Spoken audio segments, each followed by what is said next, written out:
Let's go to Mumbai. Urban periphery Mumbai, last summer. I'm sitting with teachers from a municipal school who are pleading with me to use my influence. They somehow imagine that journalists have some. And it depends on what kind of journalism you're doing, really.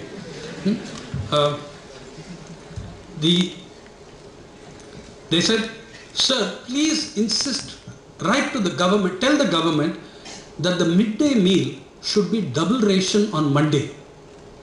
Now, I was foxed by that. I said, why should it be double ration on Monday?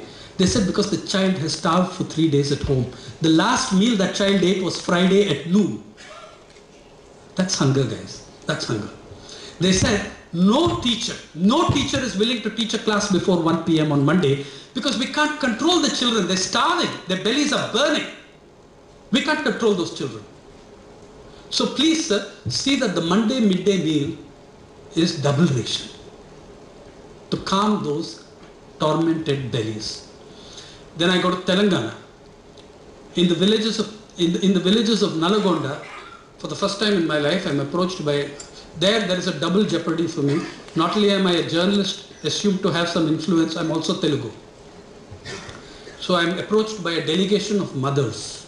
Very, very, very honorable, very big honor, but what do they want?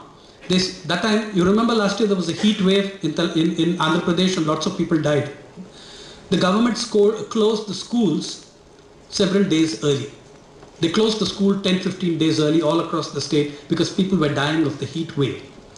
What happened?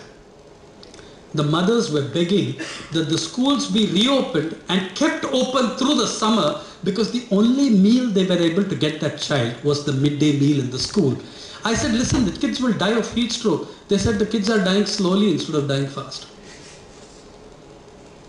They said, please, if you have any love for us, please go and ask the government to keep the schools open during the summer. Most of the mothers in most of the villages you go, if you put them this idea, they will jump at it. They want it because that's the one meal in the day that that child is eating. This was in village after village in Nalagonda and Mahabubnagar. After that first delegation, I went and asked mother after mother. They said, this is what we pray for, that the schools should be open every day. Then the kid gets something to eat. Hunger, guys, is 70-year-olds showing up on the NREGS sites to break stone and dig because they can no longer afford food. 2 years ago, I did a story. Some of you who are from Andhra Pradesh may have seen it. I don't know whether I did him a favor or a terrible thing. I did a story on a guy called Gadasu Ramulu. He shocked me because he was working in the noonday sun in Nalagonda and his age, as we established, was 74. So I said, Gadasu Ramulu Garu, why are you doing this work? You haven't worked for 10 years. He said, my monthly old age pension is 200 rupees, sir. When tuvar dal, when kandi popu, as they say, what is it, here, red gram is 100 rupees a kilogram and my monthly pension is 200 rupees. What do I eat? The children in the house, they need to eat. So you see, when you get a hunger crisis, old people and widows are immediately marginalized in the house. So what was the other long queue at the NREGS sites all over Telangana and all over Rayalaseema?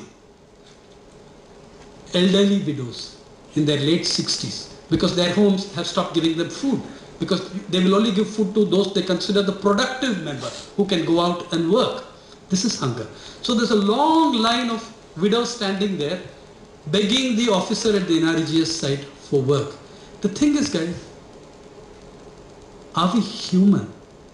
Can we think about this and think about our own shame and connivance with a system and with policies that create this sort of torture on human beings and humiliation on human beings? Or is it just okay?